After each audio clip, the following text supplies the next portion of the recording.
might be, it's good to see that high-level diplomatic visits have come back into the fore. Emmanuel Macron, the French president, will be welcomed in London later today with a royal audience, a flypast of the Red Arrows and honours for French veterans. Isn't that good just to see the world getting back to normal? A ceremonial guard of honour will be provided by the Coldstream Guards to commemorate the 80th anniversary of Charles de Gaulle's historic broadcast known as L'Appel, or the call or the appeal, to occupied France in June 1940. Winston Churchill allowed the French general exiled in the British capital to transmit his speech calling on French people to take up arms and resist the Nazis occupying their land. That's what happened then. Let's talk about events now with Foreign Secretary Dominic Raab, who joins me. Mr. Secretary, thank you for coming on the show. Foreign diplomacy starts very slowly, baby steps. How important is it? Good morning. Good morning, Nick. Look, I think really important, and it's fitting and striking that President Macron, on the 80th anniversary of L'Appel, big moment for French in their history, the clarion call to the French resistance after the fall of the government to the Nazis, wants to come here and bestow on the people of London and this country the Légion d'honneur, which is the greatest accolade that they can bestow on another city or people. And actually it shows you that we squabble with our French partners quite a bit over various different things, but in our darkest hour we stood shoulder to shoulder, and it shows you the strength of the relationship. And as well as recognising that, there's a huge range of things we're going to be talking about, Brexit of course, but the cooperation that we've had, which has been brilliant, on COVID-19, on Iran, on Hong Kong. We just put out a G7 statement last night, and actually it shows the strength of the relationship. And as we come out of Brexit, come through Brexit, come out of the transition period, we're leaving the EU, but we've always said we're going to show that we can develop even stronger relationships with our European neighbours, and this is a good illustration of that. How fruitful can the Brexit talks be, Foreign Secretary? Because obviously Emmanuel Macron can't effectively freelance on his own. There are other countries to which he must refer. I thought it might be, I'd read it was a difficult area to go down because of the fact that he's on his own. He's not representing the EU. Well, of course, the PM had discussions with the Ursula von der Leyen and other EU leaders last week. We've agreed on both sides to energise and intensify the talks. We don't want to hang around. We're not going to wait for this to be dragged out into the autumn and the winter. But you're right. Can he actually raise Brexit, Foreign Secretary? Can the Prime Minister actually raise Brexit? Of course, and look, when push comes to shove, the bilateral discussions will, of course, matter. The negotiation track is with Michel Barnier and David Frost, but the views and the relationship that the Prime Minister has with Macron, with Angela Merkel, other European leaders do matter. Okay. So, of course, they matter. You and your counterparts in France, it is reported, are talking further about this idea of a travel corridor, whatever you want to call it. You'll be familiar. You've talked about them. Your colleague Grant Shapps has talked about them. Can you give us any indication of how those talks are going and when there might be a resolution? We want to open up as a country as soon as we responsibly and safely can. You can see that this week with the businesses opening, more kids going back to school, really important. But we've got to do it safely and responsibly. And if you look at the quarantine restrictions we've got in place for people coming in here from abroad, we just don't want to see, as we've made such huge progress getting the virus down, reinfection from abroad. Now, there are a whole range of countries, in particular ones who have come through the peak of the virus earlier than us, where we should have a sensible conversation about how we can open up travel, but it's got to be done in a responsible way, and we'll work through with our French and other international partners how that can be best done. You mentioned schools, Foreign Secretary. You know I have to turn to this, and there was a heated exchange between the Prime Minister and the Leader of the Opposition yesterday. The Prime Minister claiming the Labour Party maybe could be doing more. A, do you agree with that?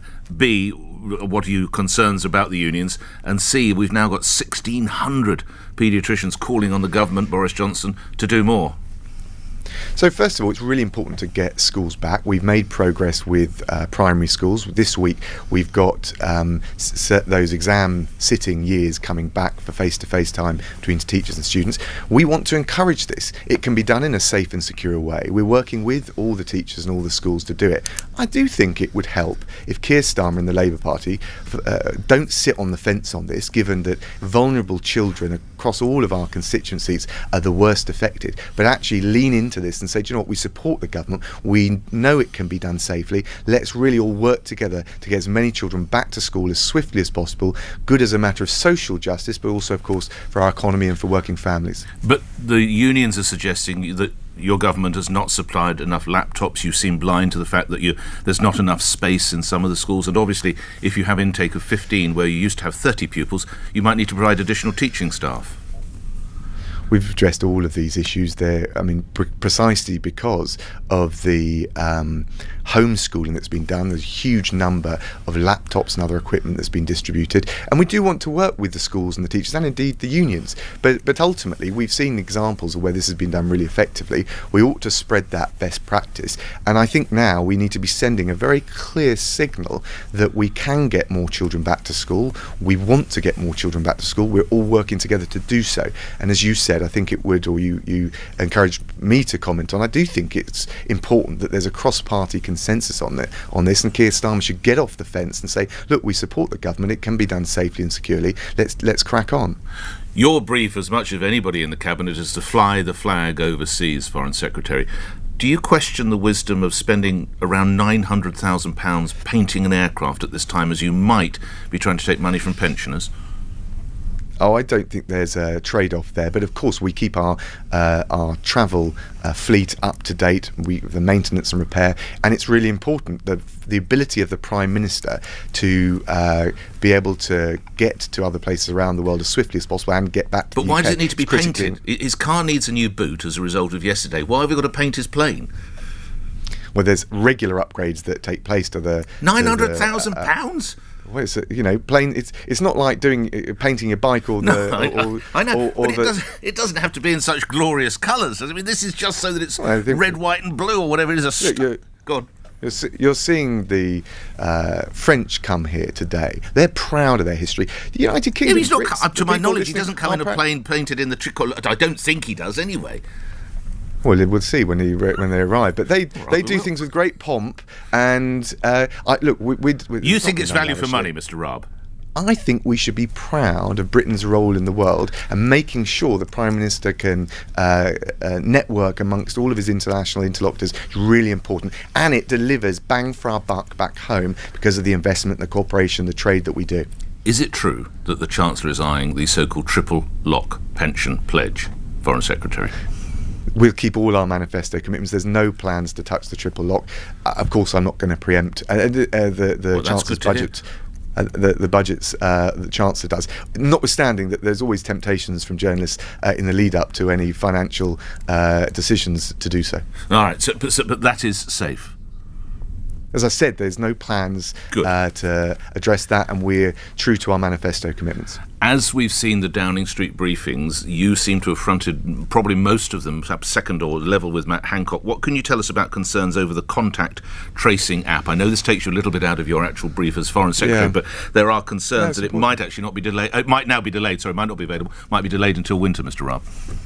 Look, we've got the tracers recruited. I think it's 25,000. We've got the ability to trace the contacts of 10,000 people a day. The app is, if you like, reinforcing that, but it's right after the Isle of Wight pilot to make sure that we take all the learning from that and strengthen it and then put it out when it can be as effective as possible. It's always with IT, it's always an iterative process to get the prototype right. What you don't want to do is put the IT out there, and we know this from other countries, where it's at risk of being faulty and defective and giving false confidence.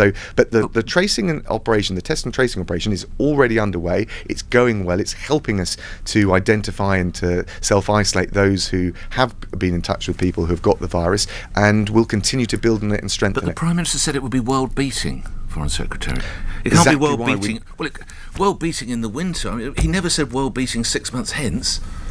Look, absolutely, we need to make sure we refine the prototypes based on the pilots to make sure it's as effective as possible. That's what all IT projects do in the private sector. Quite right, we get it right in the public sector with so much at stake as a result of it.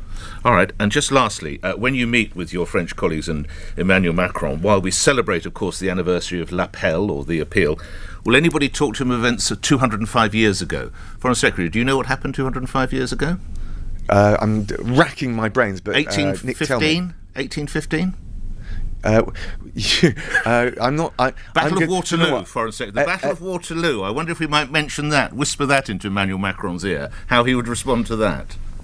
Nick, I've been discussing with the protocol experts at the Foreign Office because at Chevening we've got the telescope that Wellington used in the Battle of Waterloo. I've been gently advised not to bring it on display today. But we've got a lot on our plate. But we're delighted to have President Macron here. Jean-Yves Le Drian, the Foreign Minister, is going to be here. We've got lots to talk about, and the relationship is in really healthy place, and we want to strengthen it further. Good luck to you and your colleagues. Thank you for joining us here on LBC. Dominic Raab, Foreign Secretary.